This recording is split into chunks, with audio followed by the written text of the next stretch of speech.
25 años y todavía soltera. Las risas resonaron por el pasillo del Hotel Imperial Marbella.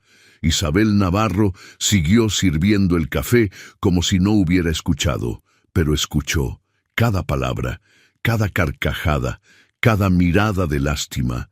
Las recepcionistas más populares del hotel adoraban recordar que ella era la única mujer del sector que nunca aparecía acompañada. Mientras ellas exhibían alianzas, fotos románticas y planes de boda, Isabel simplemente trabajaba, en silencio. Entonces una de ellas rió más alto. Quizá es que ningún hombre se ha interesado nunca. El grupo entero soltó la carcajada. Lo que ninguna de ellas notó era que alguien observaba todo desde la galería superior. Alejandro Montenegro, el dueño del hotel, y aquella no sería la última vez que él prestaría atención en ella. El Hotel Imperial Marbella era el tipo de establecimiento que aparece en las listas de los mejores hoteles de Europa, con esa regularidad que indica que alguien se ha ocupado de que aparezca, pero que también indica que el hotel en cuestión merece estar allí.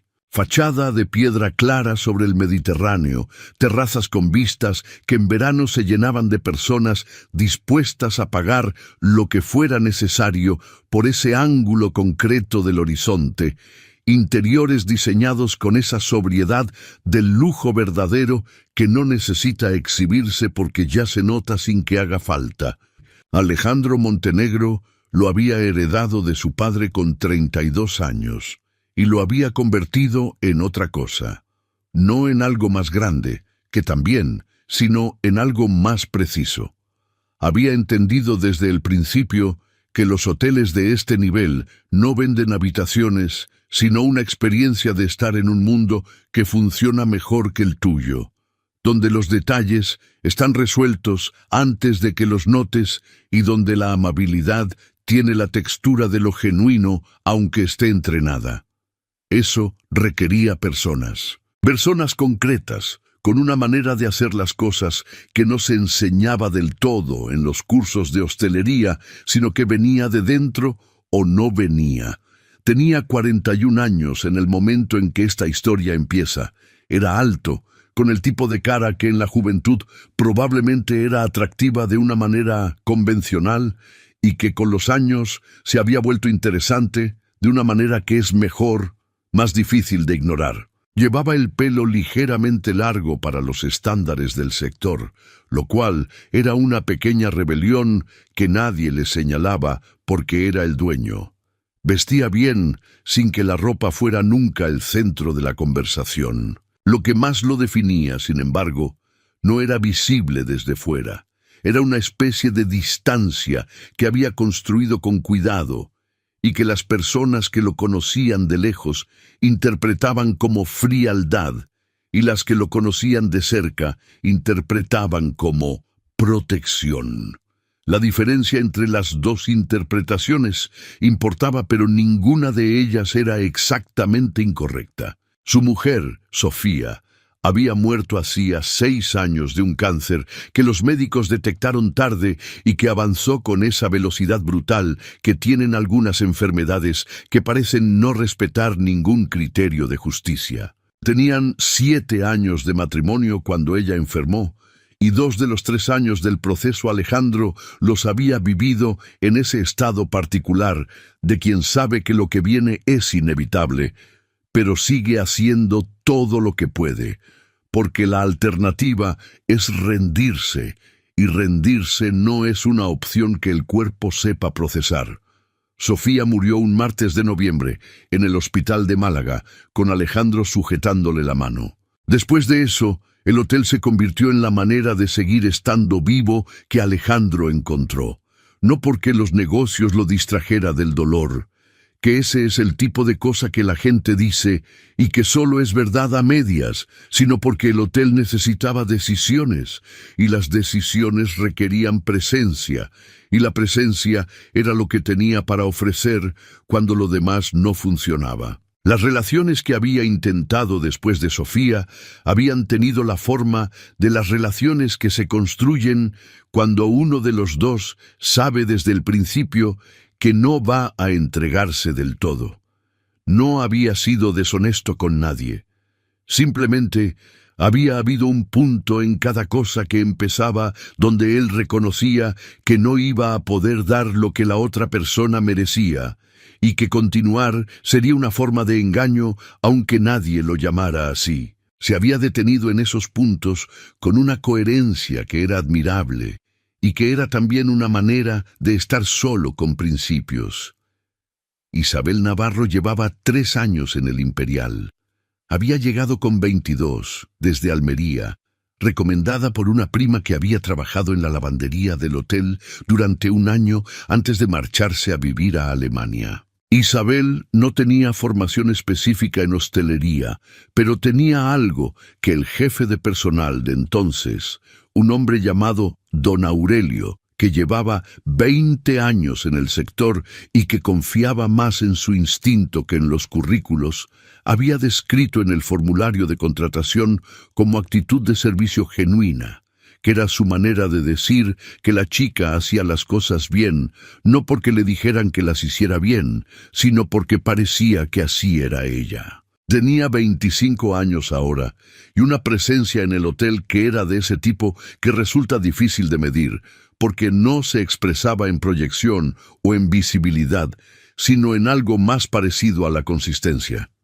Isabel estaba, siempre estaba. Llegaba a tiempo, a veces antes.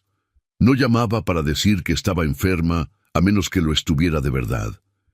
Cuando algo no formaba parte de su trabajo, y lo hacía de todas formas, no lo anunciaba, simplemente lo hacía. Los colegas que la conocían bien la querían con esa manera callada que tienen los afectos entre personas que comparten turnos largos y situaciones difíciles y que no siempre tienen palabras para lo que se tiene, pero que se siente de todas formas. Marcos, el cocinero de la partida fría, le guardaba el café de las mañanas porque sabía que Isabel llegaba antes de que la cafetería de personal abriera. Dolores, la supervisora de limpieza que llevaba 15 años en el hotel, la ponía en los turnos buenos sin explicar por qué, que era también una forma de decirle algo. El señor Herrera, un huésped de 82 años, que venía al Imperial cada verano desde hacía una década, preguntaba por ella al llegar, porque en algún momento de los 3 veranos anteriores, Isabel había aprendido que tomaba el té sin azúcar y con un poco de limón, y lo tenía listo cuando él llegaba a la terraza sin que nadie se lo hubiera pedido.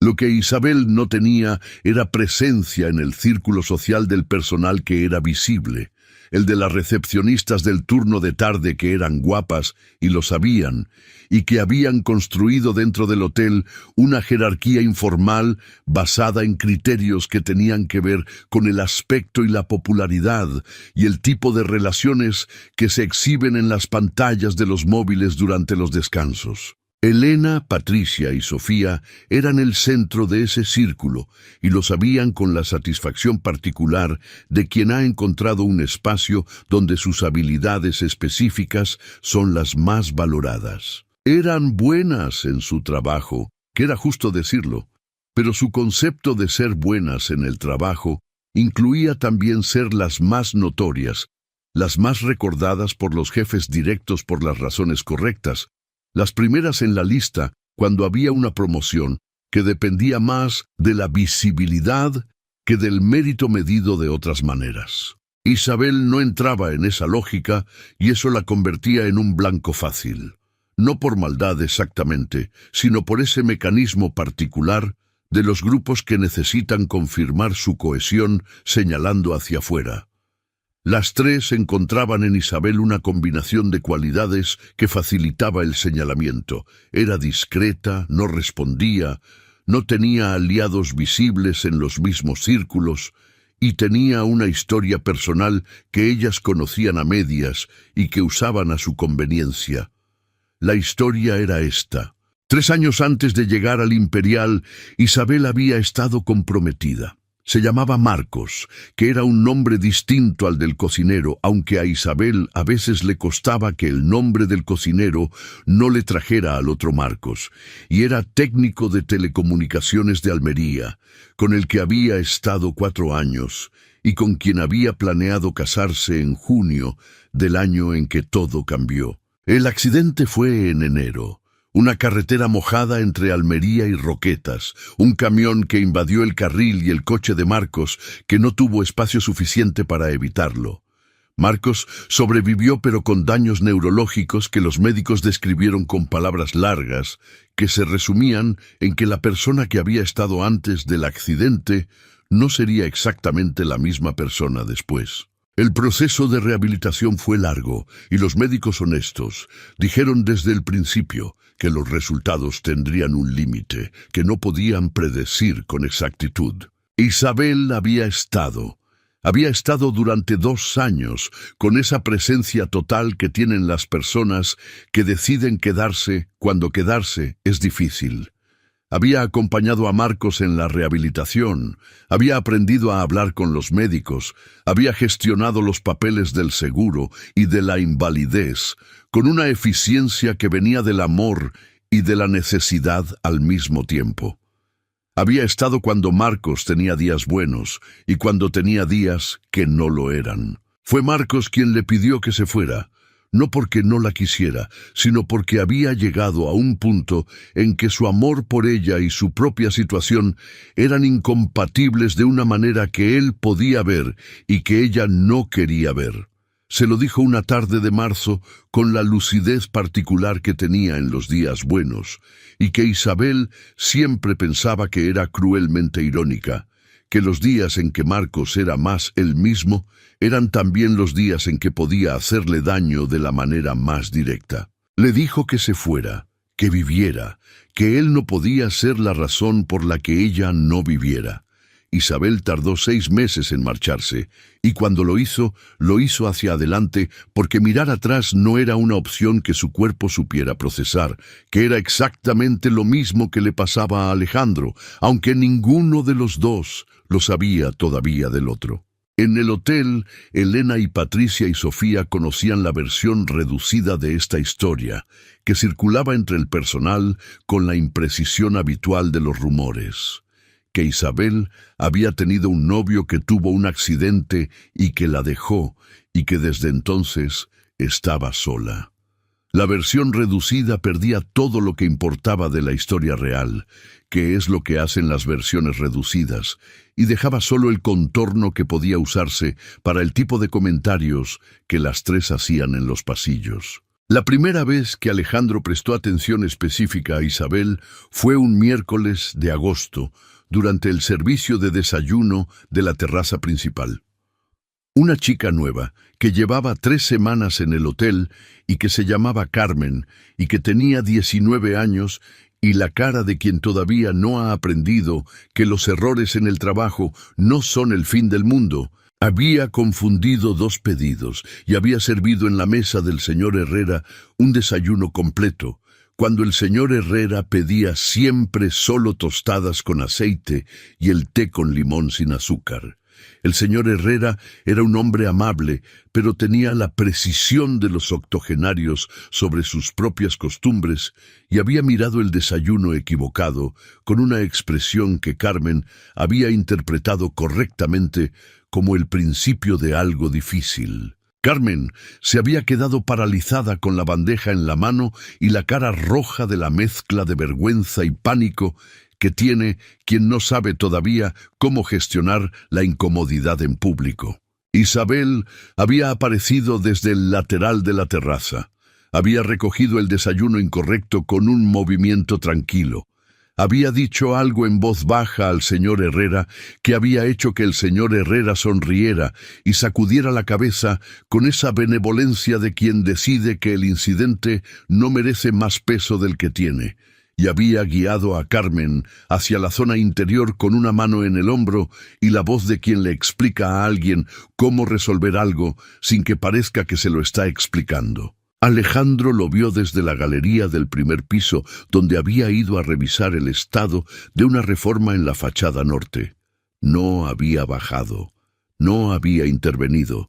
Había observado durante los 3 o 4 minutos que duró la situación y luego había seguido con lo suyo, pero lo había registrado. La segunda vez fue 15 días después, durante una reclamación de un huésped en el vestíbulo. El huésped era un hombre de unos 50 años que había encontrado algo en su habitación que no estaba a su gusto y que lo expresaba con el volumen y la firmeza de quien está acostumbrado a que el volumen funcione como argumento. Varios miembros del personal se habían situado en la zona con esa postura de quien está presente, pero preferiría no estarlo. Isabel había estado limpiando el lateral del vestíbulo. Se había acercado al huésped no con la postura de quien va a resolver un problema, sino con la de quien simplemente está allí, y le había preguntado qué había pasado exactamente con una voz que no tenía ni la defensividad de quien se siente atacado, ni la servilidad de quien solo quiere que la situación termine. El huésped había explicado. Isabel había escuchado. Había dicho que entendía y que si le parecía bien ella misma acompañaría al jefe de planta para revisar la habitación ahora mismo. El huésped había bajado 3 decibelios en 30 segundos. Alejandro había visto eso desde la recepción donde estaba revisando unos documentos con su asistente. Había seguido con los documentos, pero había anotado algo en el cuaderno que tenía sobre la mesa.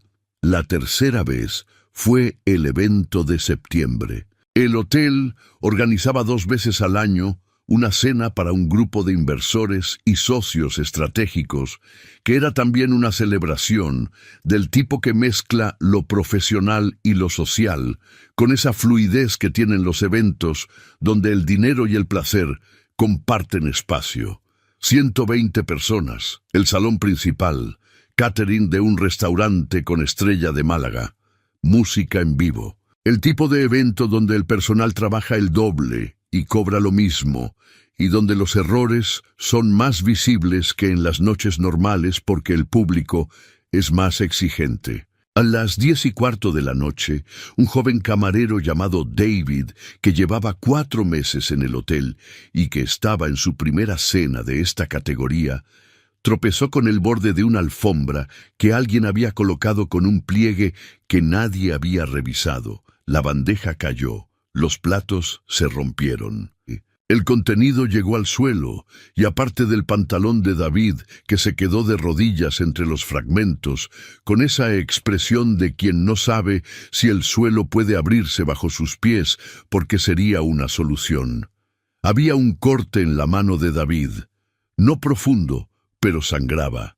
Los invitados se apartaron con ese movimiento automático de quien crea espacio para el problema sin involucrarse en él. Varios colegas miraban desde la distancia, calculando la situación. Isabel cruzó el salón. No corrió exactamente, pero caminó con esa rapidez que tiene quien sabe que cada segundo importa sin necesidad de hacerlo dramático. Se arrodilló junto a David. Le miró la mano. Sacó del delantal un pañuelo limpio, que siempre llevaba, porque era el tipo de persona que lleva un pañuelo limpio, y lo presionó sobre el corte con instrucciones breves y claras sobre cómo sujetarlo. Dijo algo a David en voz baja que hizo que la expresión de David cambiara de la desesperación al algo más manejable. Levantó la vista hacia un colega y con un gesto indicó que recogiera los fragmentos. Miró a otro y señaló hacia la cocina de manera que la comunicación fue completamente silenciosa y completamente efectiva. En 40 segundos, el salón había vuelto a su funcionamiento normal. David estaba de pie, con el pañuelo en la mano, siendo guiado hacia la zona de servicio por Isabel, que seguía hablándole en voz baja. Alejandro había visto todo desde el lateral del salón, donde estaba en conversación con uno de los inversores. Había seguido la conversación sin interrupción, porque interrumpirla no habría servido de nada, y la situación estaba siendo manejada. Pero su atención había estado dividida de una manera que el inversor probablemente no notó, y que él sí notó. Esa noche, después de que los invitados se marcharan y el personal estuviera recogiendo, Alejandro llamó a don Aurelio, que seguía siendo el jefe de personal, aunque llevaba ya 2 años pensando en jubilarse. La chica que ayudó al camarero esta noche, Isabel algo. Isabel Navarro, dijo don Aurelio, sin necesidad de consultar nada, porque tenía ese tipo de memoria para las personas que trabajan para él. Limpieza, 3 años. Expediente. Sin incidencias. Valoraciones excelentes en todas las revisiones. Pausa. ¿Ha pasado algo? No. Al contrario. Don Aurelio esperó a ver si Alejandro añadía algo más. Alejandro no añadió nada más. Don Aurelio anotó mentalmente que algo había cambiado en la forma en que el jefe miraba una parte del hotel que no solía mirar con esa atención. Lo que siguió no fue inmediato. Alejandro no era el tipo de persona que convierte una observación en una acción sin el proceso intermedio de pensar lo que está pensando. Pasó una semana. Pasaron 2. El hotel tuvo sus propios ritmos de octubre, que es temporada media en Marbella, con menos volumen que el verano, pero con un tipo de huésped diferente, más tranquilo, más dado a quedarse varios días y a usar los espacios del hotel de una manera más completa. Alejandro empezó a bajar a las plantas con una frecuencia ligeramente mayor que la habitual. No con ningún pretexto inventado, sino porque tenía razones legítimas para estar en distintas partes del hotel en distintos momentos, y porque había dejado de usar esas razones como excusa para quedarse en el despacho. Vio a Isabel 3 veces más en esas 2 semanas, sin que hubiera ningún incidente que lo justificara. La vio hablando con Dolores en el pasillo de la segunda planta. La vio en la terraza del desayuno, que no era su zona habitual, pero donde había cubierto un turno por una compañera. La vio en la recepción, entregando algo que un huésped había olvidado en una habitación. Las 3 veces notó lo mismo, que Isabel hacía las cosas con una atención que no buscaba ser notada, que trataba a los compañeros con la misma consideración independientemente de su posición en la jerarquía del hotel, que cuando alguien le hablaba, le prestaba una atención que en el contexto de un hotel de trabajo intenso era inusual, porque la mayoría de las personas en ese contexto escuchan con una parte de la cabeza y procesan con la otra. Un martes de octubre, Alejandro bajó a la sala de personal durante la pausa del mediodía. Era algo que hacía ocasionalmente, no con una regularidad que creara expectativa, pero sí con la suficiente frecuencia como para que no fuera completamente inusual. Isabel estaba sola en una de las mesas, con un sándwich y un libro. No el tipo de libro que se lee en los descansos para desconectar, sino uno de esos libros de tapas gastadas que alguien ha leído varias veces y que cuando lo ves en manos de alguien te dice algo sobre esa persona. Alejandro se sirvió un café en la máquina. Se sentó en la mesa contigua con los documentos que llevaba. No dijo nada. Isabel tampoco. Durante 10 minutos estuvieron en el mismo espacio sin interactuar, que es también una forma de interacción. Luego, Alejandro miró la portada del libro. ¿Es bueno? Isabel levantó la vista. Depende de lo que estés buscando, dijo. ¿Qué está buscando usted? Isabel pensó un momento. Algo que dure más que el descanso de mediodía, dijo. Alejandro miró el libro. Era una novela de Javier Marías, una de las largas, de las que tienen ese ritmo de pensamiento que exige que el lector ralentice la velocidad habitual de lectura para seguir el hilo. Marías necesita tiempo, dijo. Lo sé, por eso lo leo a plazos. ¿Cuánto lleva con ese? 3 semanas. ¿Por qué tan despacio? Porque me gustan las cosas que merecen tiempo. dijo Isabel, y luego pareció darse cuenta de que estaba hablando con el dueño del hotel, y que esa respuesta quizá era más de lo que la situación pedía.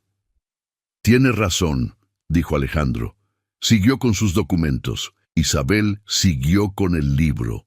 Ninguno de los dos añadió nada más. Pero cuando Alejandro salió de la sala de personal, algo había cambiado en la temperatura de lo que estaba construyendo sin haberlo decidido exactamente. Las conversaciones en la sala de personal se repitieron, no con una regularidad planeada, sino con la que tienen las cosas que ocurren cuando dos personas se mueven por el mismo espacio, y ninguna de las dos hace nada específico para evitarse. Hablaron de libros 3 veces más, de Marbella fuera de temporada, que a Isabel le parecía más honesta que Marbella en julio, porque en julio la ciudad era principalmente lo que la gente de fuera necesitaba que fuera, y en octubre era algo más parecido a sí misma. De la diferencia entre el Mediterráneo visto desde el hotel y el Mediterráneo visto desde la playa pública a 2 kilómetros. Que Isabel visitaba los domingos por la mañana porque era gratis, y porque a esa hora estaba casi vacía. Alejandro escuchaba con esa atención que Isabel reconocía porque era la misma que ella tenía y que no era habitual encontrar en las personas, la de quien no escucha para responder, sino para entender lo que se le está diciendo. Elena y Patricia y Sofía notaron los cambios antes de que hubiera algo concreto que notar, que es lo que ocurre cuando 3 personas llevan tiempo observando a una cuarta con una atención que, aunque sea negativa, es al fin y al cabo atención. Los comentarios en el pasillo sobre Isabel cambiaron de tono. Siguieron siendo comentarios, pero ahora tenían debajo una incomodidad que no habían tenido antes. La de quien empieza a sospechar que el blanco de sus juicios puede tener un peso que no habían calculado. Sofía, que era la más directa de las 3, le dijo a Isabel un miércoles en el vestuario que tuviera cuidado con las situaciones que parecían más de lo que eran. Isabel la miró con una calma que Sofía no esperaba. «¿A qué situaciones te refieres?», dijo Isabel. «A las que dan ideas equivocadas», dijo Sofía. «Gracias por el consejo», dijo Isabel, con una voz que no era irónica ni agresiva, simplemente plana, y siguió con lo que estaba haciendo. Sofía salió del vestuario sin haber conseguido lo que buscaba, que era una reacción que confirmara que Isabel era tan vulnerable como habían asumido que era. La conversación que cambió las cosas de manera definitiva fue a principios de noviembre, en el jardín posterior del hotel, donde Alejandro solía ir a las 7 de la tarde, cuando el trabajo del día había terminado, pero antes de que empezara la noche, que era un tiempo que se había apropiado para sí mismo con la firmeza de quien sabe que necesita ese espacio o el resto no funciona bien. Isabel estaba allí por razones que no eran las mismas. Había terminado su turno y el bus que la llevaba a su piso no pasaba hasta las 7:20 y había aprendido en 3 años que el jardín posterior era el lugar del hotel donde nadie iba a esa hora y donde, por tanto, podía estar 10 minutos sin que nadie necesitara nada de ella. Los dos llegaron al jardín desde lados distintos y se encontraron junto a la fuente que el padre de Alejandro había instalado en los 90, y que era demasiado grande para el espacio, pero que Alejandro había decidido conservar porque le recordaba a su padre con una voz más amable que la que tenía el recuerdo sin la fuente. Hubo un momento de la incomodidad de quien llega a un sitio que creía vacío y no lo está. «No tenía que irme», dijo Isabel. «Usted estaba primero», dijo Alejandro. «Lleva 10 años viniendo a este jardín a esta hora. Llevo yo 3 años descubriendo que está vacío». Una pausa. «Las matemáticas no me favorecen». Alejandro la miró. «¿Sabe cuándo vengo aquí? El personal que lleva tiempo en un sitio sabe muchas cosas sobre la persona que lleva el sitio», dijo Isabel. «Sin buscarlo». simplemente porque los patrones se repiten y los patrones se notan. Alejandro pensó en eso. ¿Qué más sabe? Que toma el café sin azúcar pero con la taza caliente, que a veces pide que le pongan la taza en el microondas 10 segundos antes de servir, que revisa personalmente la terraza del desayuno los jueves, porque los jueves es cuando hay más probabilidad de que algo no esté bien después del miércoles de mayor ocupación, que cuando está en una conversación que le aburre, mira hacia la ventana más cercana con un ángulo de unos 30 grados hacia la derecha. Hizo una pausa. No lo busco, solo lo noto. Alejandro la miraba con una expresión que Isabel no supo clasificar inmediatamente. ¿Por qué me lo dice? Porque me lo preguntó. La mayoría de las personas en su posición no me lo dirían, aunque se lo preguntara. La mayoría de las personas en mi posición calcula qué decir basándose en lo que conviene. Isabel lo miró. Yo calculo basándome en si es verdad. Alejandro se quedó en silencio durante un momento. ¿Siempre ha sido así? No. Fue honesta. Hubo un tiempo en que calculaba de otra manera. Pausa. Aprendí que el cálculo conveniente cuesta más de lo que vale. Alejandro no preguntó a qué se refería, pero algo en su manera de escuchar indicaba que reconocía el territorio aunque viniera de un camino distinto. Hay una posición en el hotel, dijo Alejandro, con esa transición aparentemente abrupta que tienen las personas cuya cabeza funciona varios pasos por delante de la conversación. Coordinadora de experiencia del huésped. Lo que hace usted ya, en buena parte, pero de manera formal, con equipo, con responsabilidad y con la remuneración correspondiente. Isabel lo miró. ¿Eso es una oferta? Es una observación de que el puesto existe y de que hay una persona que lleva 3 años haciendo el trabajo sin tener el título ni la compensación. Pausa. Lo que usted decida hacer con esa observación es cosa suya. Si lo acepto, las personas que ya no me soportan tendrán más razones para no soportarme. ¿Le importa eso?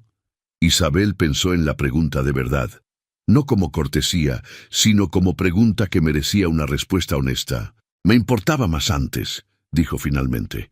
Ahora me importa menos que hacer bien lo que sé hacer. Alejandro asintió. Habla con don Aurelio mañana, dijo. Él tiene los detalles del puesto. Luego se quedaron los dos en el jardín durante un rato más, sin hablar de nada en particular, con el ruido del Mediterráneo llegando desde el otro lado del edificio y la luz de noviembre que en Marbella tiene esa calidad particular de los atardeceres del sur en otoño, más naranja que en verano, más lenta, como si el sol tardara más en irse porque sabe que cuando se vaya va a costar más que vuelva. Fue Isabel quien habló primero. ¿Puedo preguntarle algo? Sí, la galería del primer piso. El miércoles del desayuno de agosto. ¿Estaba usted allí? Alejandro la miró. Sí. ¿Y el evento de septiembre? También. Isabel asintió despacio, como quien confirma algo que ya sabía pero que necesitaba escuchar. ¿Por qué me lo digo?, preguntó Alejandro. Porque me preguntó si siempre calculaba basándome en la verdad, dijo Isabel. Y esto es parte de la verdad de esta conversación. Alejandro la miró durante un momento. Tiene razón, dijo. El jardín siguió en su silencio de noviembre. La fuente, que era demasiado grande para el espacio, hacía su ruido particular de agua cayendo sobre agua. Los cipreses del lateral proyectaban sombras largas sobre la piedra del camino. Lo que ocurrió en las semanas siguientes no fue rápido ni dramático, que son las dos maneras equivocadas en que la gente suele imaginar que ocurren las cosas importantes. Fue de la manera en que ocurren las cosas importantes de verdad, que es despacio, con avances que a veces son conversaciones y a veces son simplemente la suma de estar en el mismo espacio con la misma consistencia. Isabel habló con don Aurelio y aceptó el puesto. Elena, Patricia y Sofía lo supieron antes del mediodía del mismo día porque era un hotel, y las noticias en los hoteles viajan con la velocidad particular de los espacios cerrados donde todo el mundo conoce a todo el mundo.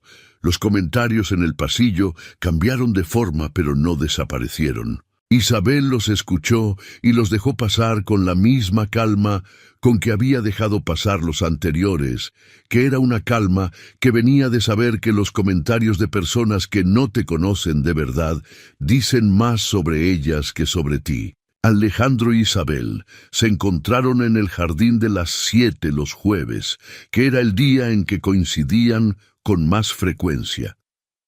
Las conversaciones fueron largas con la longitud que tienen las conversaciones entre personas que tienen cosas que decir y que han encontrado a alguien que escucha de verdad. Hablaron de Sofía, la mujer de Alejandro, en una conversación que fue difícil de empezar y que cuando empezó fue también un alivio, que es lo que ocurre con las conversaciones difíciles que se han evitado durante demasiado tiempo. Hablaron del otro Marcos, el de Almería, en otra conversación que tuvo el mismo patrón. Alejandro escuchó la historia completa, no la versión reducida que circulaba por el hotel, y lo que dijo después fue solo que eso era una forma de amor que merecía respeto. Isabel lo miró cuando dijo eso. La mayoría de las personas dicen que fui una tonta por quedarme tanto tiempo, dijo. La mayoría de las personas no saben lo que es quedarse cuando quedarse es difícil, dijo Alejandro, y en eso los dos se reconocieron de una manera que no necesitó más palabras que esas. La primera vez que Alejandro le preguntó si quería cenar fuera del hotel fue un jueves de diciembre, al final de una conversación en el jardín, con la misma directidad práctica con que hacía todo y que Isabel ya había aprendido a leer, no como frialdad, sino como honestidad. Isabel dijo que sí, sin cálculo, sin gestionar las consecuencias antes de que ocurrieran, con la manera de decir que sí que tiene la gente que ha aprendido, a veces de la manera más dura posible, que las cosas que merecen la pena merecen también el riesgo de decir que sí cuando la pregunta llega. Elena, Patricia y Sofía lo supieron. El hotel entero lo supo con la velocidad de siempre. Los comentarios que siguieron eran predecibles, y Alejandro los ignoró con la indiferencia de quien tiene demasiado trabajo para dedicar energía a lo que no la merece. Isabel los ignoró con algo diferente, que era una serenidad que venía de saber que las personas que la habían visto como invisible durante 3 años no habían estado equivocadas en todo. Isabel había estado invisible. Había elegido estarlo porque era más seguro. Lo que habían entendido mal era que invisible no significaba insignificante y que las dos cosas no son lo mismo, aunque a veces se confundan.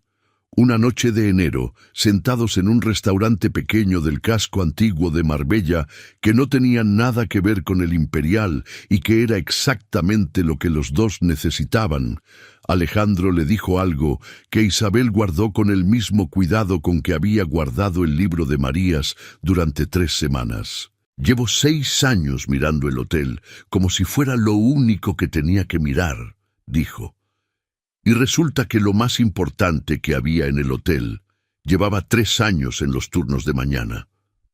Isabel lo miró. Llevaba en los turnos de mañana y en el jardín de las 7 los jueves, dijo. Eso también. Fuera, sobre Marbella, enero tenía esa claridad de invierno que en el sur es diferente al invierno del interior, más limpia, más directa, con el Mediterráneo reflejando una luna que era grande y estaba baja sobre el horizonte. Las calles del casco antiguo estaban tranquilas, con esa tranquilidad de los sitios turísticos en temporada baja, que es cuando son más ellos mismos. 2 personas en una mesa de un restaurante pequeño, un libro de Marías que todavía no había terminado, un jardín con una fuente demasiado grande para el espacio, y la certeza callada de que las cosas que merecen tiempo son exactamente las que hay que tener paciencia para esperar. Si esta historia te llegó, compártela con alguien que hoy necesite recordar que la invisibilidad no es lo mismo que la insignificancia, que hay personas que hacen las cosas bien sin que nadie las vea y que eso tiene un valor que el ruido nunca va a tener, y que a veces la persona que más te merece es la que lleva tiempo en el mismo sitio que tú sin que ninguno de los dos lo supiera todavía. Nos vemos en el próximo video.